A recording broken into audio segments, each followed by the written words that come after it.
పరిశుద్ధమైనటువంటి బైబిల్లో నుంచి ద్వితీయోపదేశకాండం 10వ అధ్యాయము 19వ వచనాన్ని నేను చదువుతున్నాను, మీరు జాగ్రత్తగా గమనించండి. ద్వితీయోపదేశకాండం 10వ అధ్యాయం 19వ వచనం.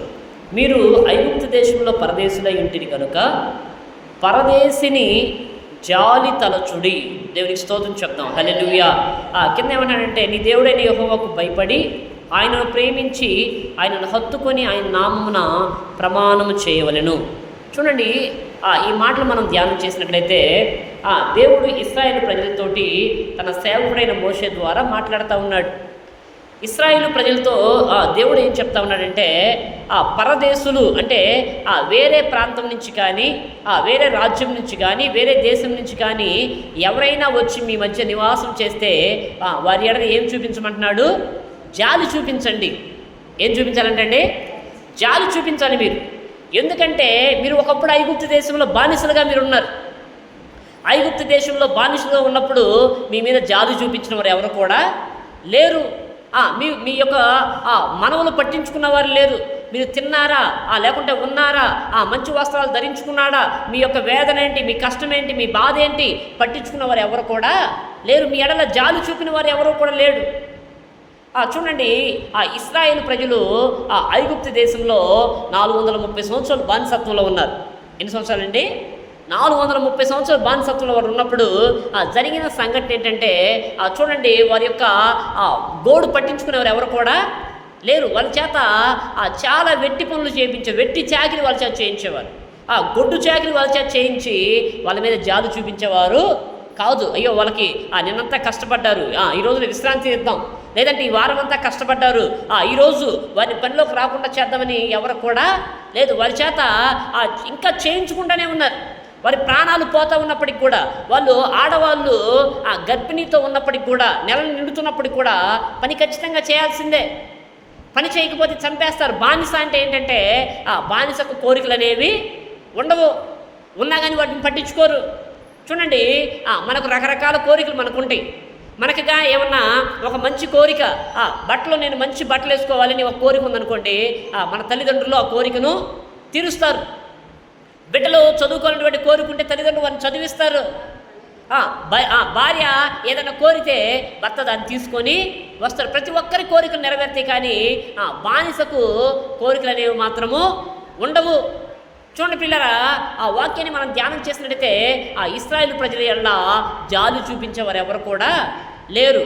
చూడండి, మనం వాక్యాన్ని ధ్యానం చేసినట్టయితే వారు ఎన్నో కష్టాలు పడ్డారు, ఎన్నో వ్యాధులు అనిపించారు, ఎన్నో బాధలు అనిపించారండి. చూడండి, ఇప్పుడు ఒక వ్యక్తికి ఎవరికైనా ఉరిశిక్ష వేశారనుకోండి, అర్థమవుతుందా?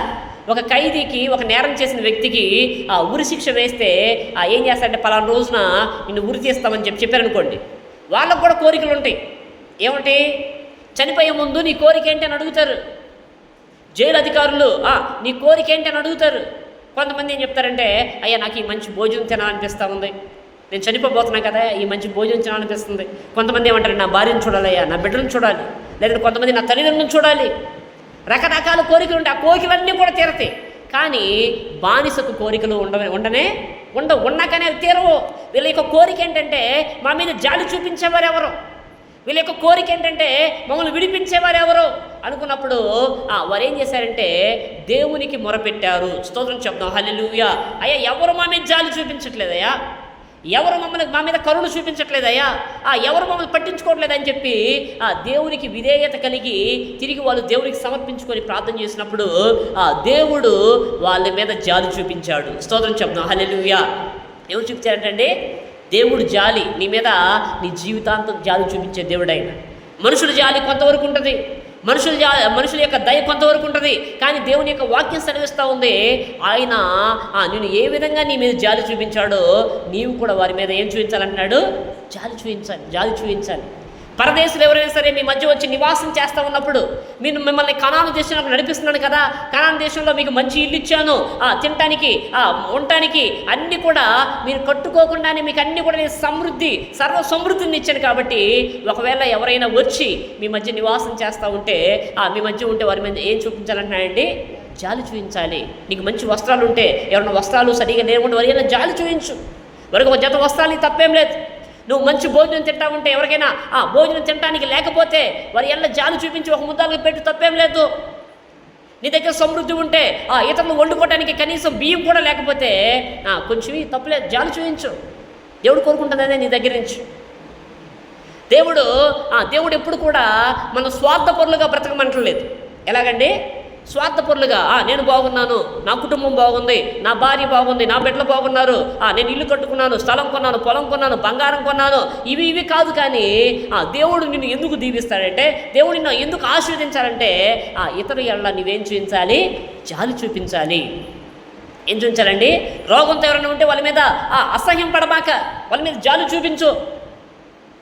ఎవరైనా అవసరంతో ఉంటే వారిని హేళన చేయమాక, వారి ఏళ్ళ జాలి చూపించు.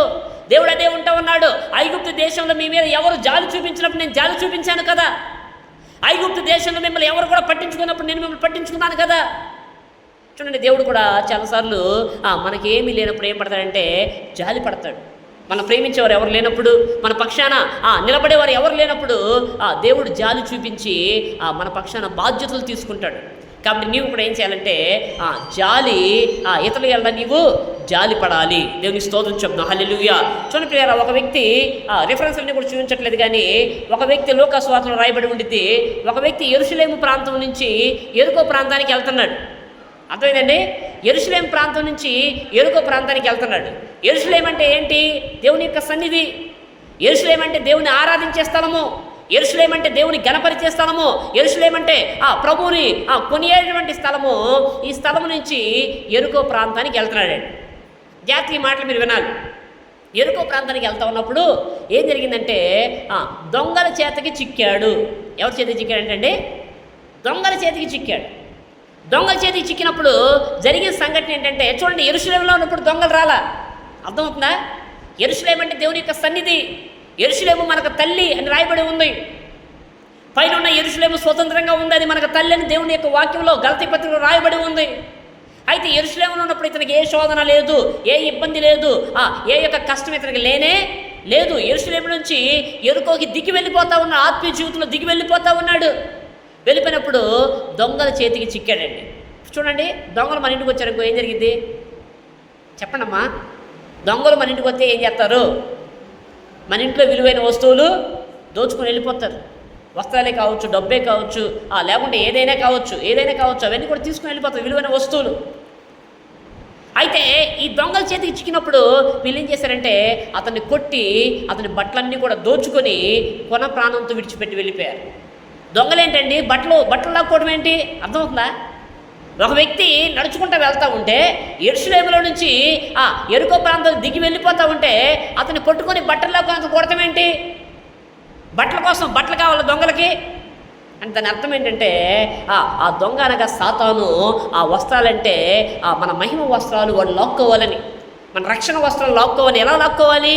లోకంలోకి నిన్ను దేవుళ్ళలో నుంచి దిగజార్చి దేవుని యొక్క సన్నిధిలో నుంచి నిన్ను ఏమార్చి దేవుని యొక్క సన్నిధిలో నుంచి నీకు డబ్బు ఆశ చూపించి, పని ఆశ చూపించి, లేకుంటే వేరే ఒకటి ఆశ చూపించి నువ్వు దిగిపోయేలాగా వాడు చేస్తాడు.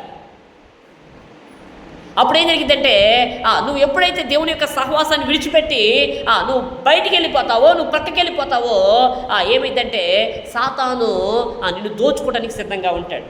నీ ఆత్మీయ జీవితాన్ని, నీ ఆరోగ్యాన్ని, నువ్వు దేవుని దగ్గర ఉన్నటువంటి దేవుని దగ్గర నువ్వు సంపాదించుకున్న జాలి, దయ ఇవన్నీ కూడా వాడు తీసివేయడానికి సిద్ధపడి ఉంటారు. పిల్లారా చూడండి, కొట్టి కొన ప్రాణంతో విడిచిపెట్టి వెళ్ళిపోయాడంటే. ఎందుకు ఈ మాటలన్నీ చెప్తాను? జాలి గురించి చెప్తా ఉన్నా. సరే, ఆ ప్రాంతంలోకి ఒక ఆయన వచ్చాడు, ఒక యాజకుడు వచ్చాడండి.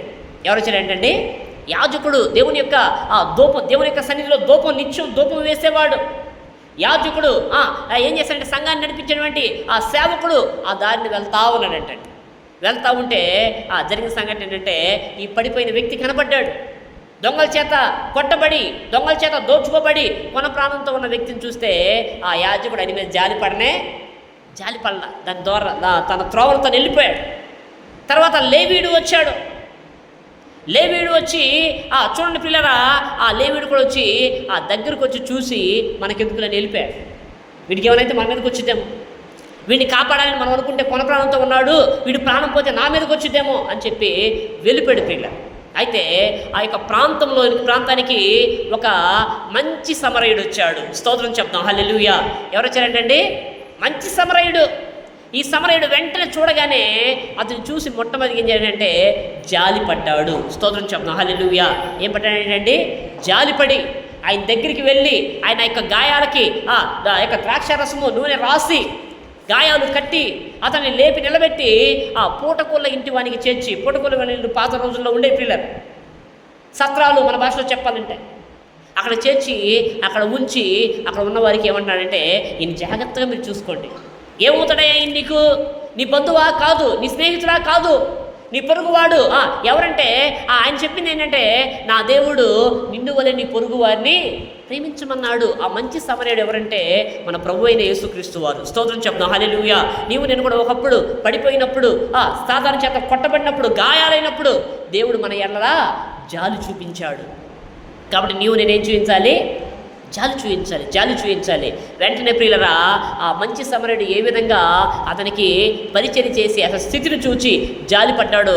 నేను కూడా ఇశ్రాయేలు ప్రజలతో దేవుడు ఏమంటాడంటే నీ మధ్య ఆ యొక్క పరదేశులు వస్తే ఏం చేయాలంటే వారి ఎడల నీవు జాలి తలచాలి, జాలి పడాలి, వాళ్ళకి లేకపోతే నువ్వు ఇవ్వాలి దేవుడు చెప్తున్నాడు. కాబట్టి నేను కూడా ఏం చేయాలంటే జాలి పడాలి. దేవునికి స్తోత్రం చెప్తాం, హల్లెలూయా. చూడండి కొన్ని విషయాలు ఉంటాయండి. జాలి పడాలంటే జాలి పడకూడని సంఘటనలు కొన్ని ఉంటాయి. ఇప్పుడు చిన్నపిల్లలు స్కూల్కి వెళ్తున్నారు అనుకోండి, వాళ్ళు ఏం చేస్తారు? స్కూల్కి వెళ్తారు, వాళ్ళు చిన్నప్పుడు ఏడుస్తారు, మారం చేస్తారు, నేను స్కూల్కి వెళ్ళనంటారు. అప్పుడు జాలి పడకూడదు. నువ్వు అర్థమవుతుందా? జాలి పడ్డావనుకు ఏమైంది? స్కూల్కి వెళ్ళడం తనకు భవిష్యత్తు ఉండదు. నువ్వు ఏ విషయాల్లో జాలి పడాలంటే దేవునికి దగ్గర చేసే విషయాల్లో నీవు జాలి పడాలి. చూడండి, ఎవరైనా చాలామంది ఆదివారం ఆరాధన కాకుండా పనులు వెళ్ళిపోతా ఉన్నారు. వాళ్ళ ఎలా నువ్వేం పడాలంటే జాలి పడి వాళ్ళకి చెప్పాలి, ఆదివారం రక్షణ పొందావు కదా, ఆదివారము ప్రభు యొక్క శరీరంలో నువ్వు పాలు పంపులు పొందుతున్నావు కదా, కాబట్టి దేవుని యొక్క మందిరానికి నువ్వు రావాలి, రావడం ద్వారా నీకు దీవెన, రావడం ద్వారా దేవుడు నిన్ను దీవిస్తాడు, హెచ్చిస్తాడని చెప్పి నువ్వేం చేయాలంటే తెలియని వారికి వాళ్ళ మీద జాలితోటి నీ మాట యేసుక్రీస్తు ప్రభు వారు కూడా చూడండి, ఆయన జాలి కలిగిన చూపు. ఆయన చూపు ఎలాంటిదంటే జాలి కలిగింది. మనుషుల యొక్క చూపు ఎలా ఉండిద్దంటే ఎలా ఉండిద్దంటే కర్కోశంగా ఉండిద్ది. మనుషుల యొక్క చూపు ఎలా ఉండిద్దంటే నిన్ను తక్కువగా చూస్తుంది. కానీ దేవుని యొక్క చూపు ఎలా ఉందంటే ఆ చూపులోని దయ ఉంది, ఆ చూపులోని జాలి ఉంది. చూడండి, పోయిన వారం కూడా మనం చెప్పుకున్నాం, వ్యభిచారపు స్త్రీని అది చూసిన చూపు ఏంటంటే సమాజం అంతా కూడా ఆమెను ఎలా చూస్తున్నారంటే ఒక పనికిరాని దానిగా చూస్తున్నారు. కానీ దేవుని యొక్క చూపు ఎలా చూసిందంటే ఆ చూపులో జాలి కనపడింది, ఆమెకి ఆ చూపులో దయ కనపడింది, ఆ చూపులో ప్రేమ కనపడింది. వెంటనే ఆమె మీద జాలిపడి దేవుడు ఏం చేశాడంటే వెంటనే ప్రియులరా ఆమెను పాపిని పరిశుద్ధురాలుగా దేవుడు మార్చాడు. స్తోత్రం చెప్తాం, హల్లెలూయా. గట్టిగా చెప్తాం, హల్లెలూయా. చూడండి, అదేవిధంగా దేవాలయానికి ఇద్దరు ప్రార్థన చేయడానికి వెళ్ళాడు. ఇవన్నీ మనం ఎప్పుడు వింటానే ఉంటాం. దేవాలయానికి ఇద్దరు ప్రార్థన చేయడానికి వెళ్ళారు. వారిలో ఒకడు పరిసయ్యుడు, మరొక సుంకరి. పరిసయ్యుడు ప్రార్థన చేస్తున్నాడు, మందిరానికి వెళ్ళి తను హెచ్చించుకుంటా ఉన్నాడు. అయ్యా ఇదిగో ప్రభువా, నేను చాలా మంచోడిని, నా ఎంత నీతిమంతుడు ఎవరు కూడా లేడు, నేను వారానికి 2 సార్లు ఉపవాసం ఉంటున్నాను. ఎన్నిసార్లు అంటే 2 సార్లు దేవుడికి ఉపవాసం ఉంటానని చెప్తా ఉన్నాడు. ఇదిగోనయ్యా నీకు దర్శన భాగాలు ఇస్తున్నాను, నీ కృతజ్ఞత కానుకలు ఇస్తున్నాను, మొక్కుబడి కానుకలు ఇస్తున్నాను, సమర్పణ కానుకలు ఇస్తున్నాను. ఈ యొక్క నేను ఎవరి వల్ల అన్యాయం చేసేవారిలాగా, వ్యభిచారం చేసేవారిలాగా, దొంగల్లాగా నేను లేను, చివరికి ఈ సుంకరిలాగా కూడా నేను లేను. పోల్చుకుంటున్నాడు. ఏం చేస్తున్నాడు? పోల్చుకుంటున్నాడు.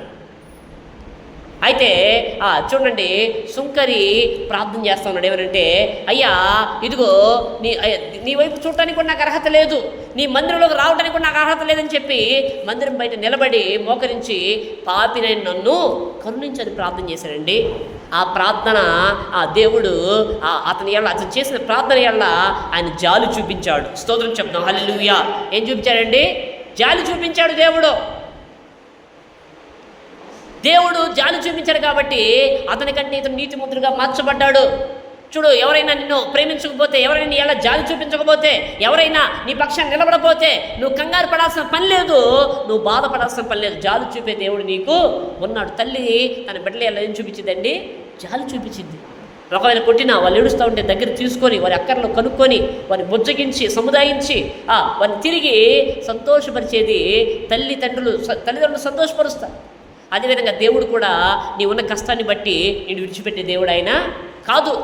నిన్ను విడిచిపెట్టే దేవుడు కాదు, కానీ నేనేం చేస్తాడంటే నిన్ను బలపరుస్తాడు. స్తోత్రం చెప్తాం. హల్లెలూయా.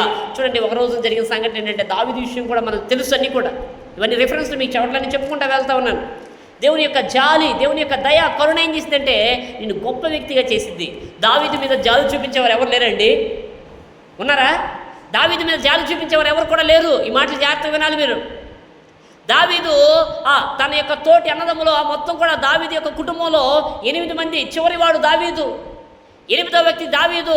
7 కూడా యుద్ధంలో సైనికులుగా వీరు పనిచేస్తూ ఉన్నారు. ఆజానుబాహులు, తెలివి ఉంది, వాళ్ళకి మంచి వివేచన ఉంది, మంచి హైట్, మంచి వెయిట్, మంచిగా ఉన్నారు పిల్లలు. వాళ్ళ మీద ఎవరు జాలి ఉందంటే తండ్రి జాలి బిడ్డల మీద ఉంది. తండ్రి యొక్క చూపు వారి మీదే ఉంది. సౌలు యొక్క సైన్యంలో వాళ్ళు సైనికులుగా పనిచేస్తూ ఉన్నారు పిల్లలు. అయితే దావీదు మీద తన తండ్రి జాలి లేనే లేదు. దావీదు ఏమని అడిగితే, పోరా నువ్వు ఎందుకు గొర్రెలు కాసుకోపో, వాడిని జాగ్రత్తగా తోలుకొనరా, అదే నీ యొక్క పని, అదే నీ యొక్క. ఇక ఆయన ఏమనుకున్నాడంటే దావీదు వాడు బతికిందే ఈ గొర్రెలు కాసుకోవటమే, మిగతా 7 నాకు గొప్ప పేరు చేస్తారు, గొప్ప ఖ్యాతి చేస్తారు అనుకున్నాడండి ఆయన.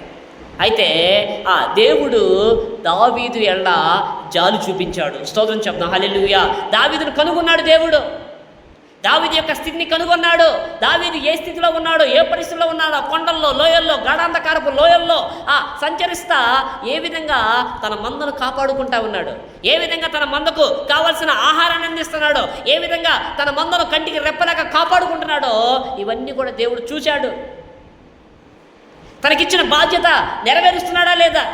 ఈరోజు చూడండి, చాలామంది మనం బాధ్యతలన్నీ కూడా కొన్నిసార్లు ఇబ్బందులు రాగానే బాధ్యతలు పక్కన పెట్టేస్తాం, కుటుంబ బాధ్యతలు పక్కన పెట్టేస్తాం, సంఘ బాధ్యతలు పక్కన పెట్టేస్తాం, దేవుడు మనకిచ్చిన బాధ్యతలన్నీ కూడా పక్కన పెట్టేస్తాం. నిన్ను ఒక ఇంటికి కోడలుగా, ఒక ఇంటికి అల్లుడిగా, లేకుంటే ఒక ఇంటికి నిన్ను ఒక మూలరాయిగా దేవుడు నిలబెడితే ఆ కుటుంబ బాధ్యత నువ్వు పట్టించుకోవాలి. అవునా కదా? కుటుంబ బాధ్యత నువ్వు పట్టించుకోవాలి. కానీ దావీదుని తన తండ్రి జాలి చూపించకపోయినా దావీదు ఏం చేస్తా ఉన్నాడంటే నా దేవుడు నన్ను చూస్తాడు, ఆయన నాకు తోడై ఉంటాడని కొండల్లో, లోయల్లో పాటలు పాడుకుంటా ఉన్నాడు. యెహోవా నా కాపరి, నాకు లేమి కలగదు. ఆయన నా కాపరిగా ఉండగా నాకు నన్ను ఎవరు ప్రేమించినా ప్రేమించకపోయినా, ఎవరు నన్ను చూచినా చూడకపోయినా, ఎవరు నా మీద జాలి చూపించకపోయినా నా దేవుడు నన్ను చూస్తాడని ఒక నిరీక్షణతో దావీదు సాగిపోయినప్పుడు ప్రియులారా ఆ రోజు రానే వచ్చింది. స్తోత్రం చెప్తాం. హల్లెలూయా. దేవుని దయ, దేవుని యొక్క కనికరం దిగి వచ్చేటువంటి సమయం ఆసన్నమైనది. దేవుడు దావీదును చూచాడు. ఈ వ్యక్తి అయితేనే నా ప్రజలను సరిగా పరిపాలించగలడు. ఈ వ్యక్తి అయితే ప్రజల్లో చూడండి, ప్రజల్లో అందరూ కూడా బలవంతులు ఉంటారండి. అందరూ బలవంతులు ఉంటారా? ఒక కుటుంబంలో 2-3 పిల్లలు అనుకోండి, వాళ్ళు బలవంతులు ఉంటాడు, బలహీనుడు ఉంటాడు. ఆరోగ్యం మంచిగా ఉన్నాడు ఉంటాడు, ఆరోగ్యం లేనివాడు ఉంటాడు. తెలివి కలిగిన ఉంటాడు, తెలివి లేనివాడు ఉంటాడు. కాబట్టి దావీదైతే ఇశ్రాయేలు యొక్క ప్రజలను మంచిగా చూస్తాడు. ఎవరి ఎడల జాలి చూపించాలో, ఎవరి ఎడల దయ చూపించాలో దావీదుకు తెలుసు. కాబట్టి దావీదును నేను రాజుగా చేయాలి. దేవుని స్తోత్రం చెప్తాం. హల్లెలూయా. దావీదుని ఏం చేయాలనుకున్నాడు దేవుడు? గొర్రెలు కాసుకునే వ్యక్తి రాజు కాబోతా ఉన్నాడు.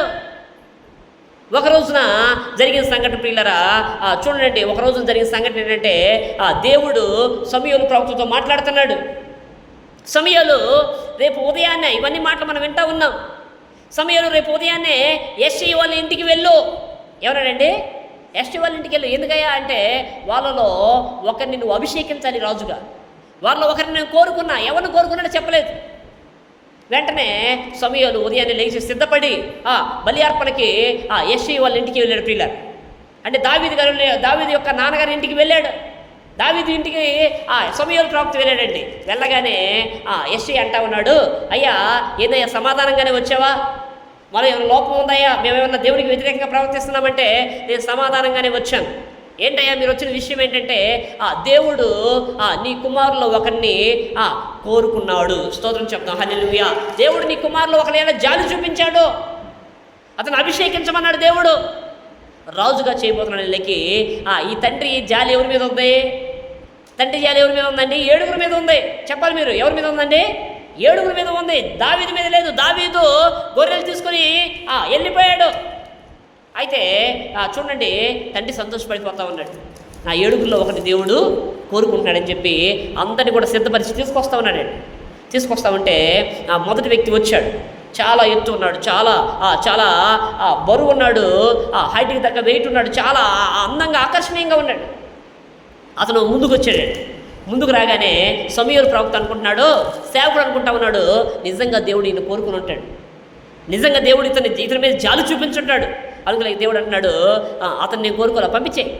నా జాలి అతని మీద లేదు, నా దయ అతని మీద లేదు, నా ఎంపికలు అతను లేడు. ఎందుకయ్యా? మంచి హైట్ ఉన్నాడు కదయ్యా, మంచి వెయిట్ ఉన్నాడు కదయ్యా, పొడుగున్నాడు, మంచి ఒద్దున్నాడు కదా, ఒద్దుగా ఉన్నాడు కదయ్యా అంటే దేవుడు అన్నాడు, నువ్వు పై రూపాన్ని చూస్తావు.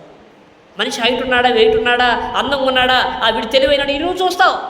నేను వాటిని చూసే దేవుణ్ణి కాదు. నేనేం చూస్తానంటే ఒక వ్యక్తి యొక్క హృదయాన్ని నేను చూస్తాను. దేవుని స్తోత్రం చెప్తాను. హల్లెలూయా. కాబట్టి దేవుడు అన్నాడు, చూడండి, ఒకళ్ళు మొదలుకొని 7 వచ్చారండి. 7 వస్తే దేవుడు అన్నాడు, ఈ 7 మీద నా జాలి లేదు. మరి ఎవరినయ్యా? మరి అన్నప్పుడు సమూయేలు ప్రవక్త అంటా ఉన్నాడు, మరి 7 వచ్చారు కదా అయ్యా, నీకు ఇంకా ఎవరైనా ఉన్నారా అన్నప్పుడు ఆయన ఏమంటాడంటే, ఉన్నాడండి ఒకడు, వాడి దేనికి పనికిరాడు. ఈ 7 దేవుడు జాలి చూపించకపోతే, ఈ 7 దేవుడు కోరుకోకపోతే వాడిని ఎందుకు కోరుకుంటాడు? వాడు గొర్రెలు కాసుకునేవాడు, వాడి పని ఏంటి? గొర్రెలు కాసుకోవడమే. వాడు కాదనేకి ప్రవక్త అన్నాడు, సరే ఒకసారి ఆయన కూడా పిలిస్తే తెలిపోయిందిగా వ్యవహారం, పిలిస్తే తెలిపోయిందిగా దేవుడు ఎవరిని కోరుకున్నాడో, పిలిస్తే తెలిపోయిందిగా దేవుడు ఎవరి మీద జాలి చూపించాడో, ప్రేమ చూపించాడో అనేకి ఈ కబురు చూడండి దావీదు దగ్గరికి వెళ్ళిందండి. స్తోత్రం చెప్తాం. హల్లెలూయా. చూడండి, దావీదు ఎంత బాధ్యత కలిగిన వాడంటే, దావీదు ఇప్పుడు చూడండి, ఇప్పుడు మనం గొర్రెలు తీసుకుని వెళ్ళాము. ఇప్పుడు మన గొర్రెలు ఉన్నాయి కదా, గొర్రెలు తీసుకొని వెళ్ళినప్పుడు అర్జెంటుగా ఇంటికి రావాల్సి వచ్చింది. ఇప్పుడు మరి ఆ గొర్రెల సంగతి ఏంది? కన్నమ్మ గారు చెప్పాలి మీరు. ఇప్పుడు అక్కడి నుంచి అర్జెంటుగా ఆ గొర్రెల కాపరి ఎవరైతే ఉన్నారో, ఆ గొర్రెలు తీసుకెళ్ళే వాళ్ళు ఎవరైతే ఉన్నారో వాళ్ళు అర్జెంటుగా ఇంటికి రావాల్సి వచ్చింది. ఇప్పుడు ఆ గొర్రెల పరిస్థితి ఏంటి అంటున్నాను నేను. చెప్పాలి మీరు, చెప్పాలి. మనిషి ఉండాలిగా. దావీదు ఎంత గొప్ప బాధ్యత కలిగిన వాడంటే, వేరే గొర్రెల కాపరులు ఉంటారు కదండి, వాళ్ళ దగ్గరికి వెళ్ళి, అయ్యా నా గొర్రెలను చూడండి, నా గొర్రెలు పట్టించుకోండి, మా నాన్నగారు పిలుస్తూ ఉన్నాడట, దేనికో నాకు తెలియదు, నేను ఒకసారి ఇంటికి వెళ్ళి వస్తానయ్యా, మీరు చూడండి, ఈసారి ఎప్పుడైనా మీకు ఏదైనా పని ఉంటే మీ గొర్రెలు నేను చూస్తాను. నేను స్తోత్రం చెప్తాను. హల్లెలూయా. అంటే అప్పుడు కూడా తన గొర్రెల గురించి, తన మంద గురించి ఆలోచన చేస్తూ ఉన్నాడు. వెంటనే ఇంటికి వెళ్ళాడు. పిల్లరా, ఇంటికి వెళ్ళగానే గొర్రెలు కాసుకోవడానికి వెళ్ళిన వాళ్ళు ఎట్లా ఉంటారండి? ముఖం అంతా దుమ్ము కొట్టుకొని, జుట్టంతా చెదిరిపోయి, ఏదో ఒక కండం మేనేసుకొని వస్తూ ఉన్నాడు. పిల్లరా, చూడండి, వీళ్ళందరూ ఏమన్నా మంచిగా స్నానాలు చేసి, మంచిగా తలస్నానం చేసి, మంచి బట్టలు వేసుకొని వీళ్ళందరూ ఉన్నారు. ఆయనకి ఏ బట్టలు లేవు. ఒక చిన్న దుమ్ము కొట్టుకొని నేను వస్తూ ఉంటే దేవుడు అంటా ఉన్నాడు, ఇదిగో వస్తున్నాడు చూడు, అతనే నేను కోరుకున్నాను. స్తోత్రం చెప్తాం. హల్లెలూయా. అతనే నాకు కావాలి. ఎందుకంటే అతని ఎల్ల ఎందుకయ్యా ఇంతమంది వీళ్ళుండగా జాలి ఎందుకు చూపిస్తున్నావంటే, అతనైతేనే నా ప్రజలను జాగ్రత్తగా చూడగలరు. చూడండి, దేవుడు కూడా ఎందుకు నీ కుటుంబ బాధ్యత నీకు అప్పగించాడంటే, నీ బిడ్డలు నువ్వు జాగ్రత్తగా చూస్తావని, నీ భర్త కోసం నువ్వు ప్రార్థన చేస్తావని. నీ భర్త బయటికి వెళ్ళినప్పుడు నువ్వు మోకరించి, ఉద్యోగానికి వెళ్ళాడా, వ్యాపారానికి వెళ్ళాడా, లేకుంటే నీ బిడ్డలు చదువుకోవడానికి వెళ్ళారా, వాళ్ళు వచ్చేంత వరకు కూడా వాళ్ళ కోసం నువ్వు ప్రార్థన చేస్తావని దేవుడు నేను ఎన్నుకున్నాడు, నీకు బాధ్యత ఇచ్చాడు. కాబట్టి దేవుని యొక్క జాలి, దేవుని యొక్క దయ మన మీద ఉంటుందండి. చాలాసార్లు మనం ఏమనుకుంటామంటే, యెషయా గ్రంథంలో దేవుడు రాయించి పెట్టాడు సియోను కుమార్తెలు అంటే, సియోను కుమార్తెలు ఏమనుకుంటున్నారంటే, దేవుడు నన్ను విడిచిపెట్టేశాడు, దేవుడు నా ప్రార్థన వినట్లేదు, నేను అనారోగ్యంతో ఉన్నాను, నొప్పి బాధలతో ఉన్నాను, నాకు శాంతి లేదు, సమాధానం లేదు, నెమ్మది లేదు, నా ఎల్ల జాలి చూపించేవారు ఎవరు లేరు, నా దేవుడు కూడా నా ఎల్ల జాలి చూపించట్లేదు అని నీవు అనుకుంటే, దేవుడు ఏమంటాడు తెలుసండి ఒక మాట, విన్నేరకు విన్నట్టు నా చెవులు మందం కాలేదు అంటున్నాడు, రక్షింపనేరకు నా చెవులు కురుచు కాలేదు. చూడండి, ఇప్పుడు ఒకే మాట పదే చెప్పాను అనుకోండి, ఏమొచ్చింది మీకు? ఏమొచ్చింది చెప్పాలండి? ఒకే మాట పదే చెప్పాలంటే వచ్చింది, విసుకొచ్చింది. ఇప్పుడు కర్ణం గారు ఉన్నారండి, లేకుంటే యేసుమ్ గారు ఉన్నారు, మీరు మాట్లాడుకుంటా ఉన్నప్పుడు ఒకే విషయం చెప్పారు, ఏమంటారు? నేను చెప్పావు ఆ విషయం అమ్మ అంటారు లేదా? మళ్ళీ ఆ విషయం ఎత్తగానే నేను చెప్పావు కదా ఎన్నిసార్లు చెబుతావు నాకు, లేకుంటే ఇందాక చెప్పావు ఎన్నిసార్లు చెబుతావు. కానీ దేవుడికి నువ్వు ఎన్నిసార్లు చెప్పినా ఆయన విసిగించుకునే దేవుడు కాదు. దేవుని స్తోత్రం చెప్తాం. హల్లెలూయా. నీ అన్న జాలి పడతాడు అంతే, నీ స్థితి చూస్తాడు, నీ పరిస్థితి చూస్తాడు, ఎందుకు అలా జరిగింది, ఎందుకు ఈ విధంగా వీరు ఉన్నారని చెప్పి ఆ జాలి పడేటువంటి దేవుని మనం కలిగి ఉన్నాం. దేవుని స్తోత్రం చెప్తాం. హల్లెలూయా. కాబట్టి ఆ యొక్క ప్రియులారా చూడండి, దేవుని వాక్యాన్ని మనం ధ్యానం చేసినట్లయితే ఆ జాలి పడాలని దేవుని వాక్యం సెలవిస్తుంది. మనం కూడా ఎలా ఉండాలి? జాలినటువంటి ఆ జాలిని మనం ధరించుకోవాలి. మన చూపులో ఆ జాలి ఉండాలి, మన చూపులో దయ, కరుణ ఇవన్నీ కూడా ఉండాలి ప్రియులారా. ఆ విధంగా చేసినప్పుడు దేవుడు ఏమంటాడంటే ఎవరైనా సరే మీ మధ్య పరదేశులు ఎవరైనా వస్తే వారి ఎలా నీవు జాలి పడాలి. స్తోత్రం చెప్తాం. హల్లెలూయా. బైబిల్లో రాయబడింది ప్రియులారా చూడండి, తండ్రి తన కుమారుని ఎలా జాలి పడినట్లు యెహోవా నీ యందు జాలి పడును. దేవుని స్తోత్రం చెప్తాం. హల్లెలూయా. ఏంటంటే తండ్రి తన కుమారుని ఏం పడతాడు? జాలి పడతాడు. నడవలేకపోతే జాలి పడతాడు, ఎత్తుకుంటాడు. నడుస్తూ పడిపోతే తిరిగి ఎత్తుకుంటాడు. కొడుకు కన్నీరు కారిస్తే తండ్రి జాలి పడతాడు. ఎందుకని? కన్నాడు కాబట్టి. ఎందుకని? తన బిడ్డ అంటే తనకి ఇష్టం కాబట్టి. ఎందుకని? తల్లి ఎందుకు జాలి చూపించి 9 మాసాలు మోసింది కాబట్టి. చూడండి, దేవుడు కూడా ఏమన్నంటే తండ్రి తన కుమారుడు ఎలా జాలి పడినట్లు నేను మీ ఎళ్ళ జాలి పడతాను. దేవుని స్తోత్రం చెప్తాం. హల్లెలూయా. చూడండి పిల్లరా, మరి చూడండి, మన యొక్క బిడ్డలు బాగలేకపోతే మనం ఎంతో అల్లాడిపోతాం, ఎంతో వేదన చెందుతాం, ఎంతో బాధ చెందుతాం. వారు తిరిగి మంచిగా అయ్యేంతవరకు కూడా మనకి ఏమి తినాలనిపించదు, ఏమి తాగాలనిపించదు. ఎందుకంటే వాళ్ళ క్షేమాన్ని మనం కోరుకుంటాం. అదేవిధంగా దేవుడు కూడా మన క్షేమాన్ని కోరుకునే దేవుడు. దేవుని స్తోత్రం చెప్తాం. హల్లెలూయా. కాబట్టి మనము దేవుడి యొక్క వాక్యం సెలవిస్తూ ఉంది, జాలి కలిగి ఉండాలి. ఏం కలిగి ఉండాలండి? జాలి మనము కలిగి ఉండాలి. దేవునికి స్తోత్రం చెప్తాం. హల్లెలూయా.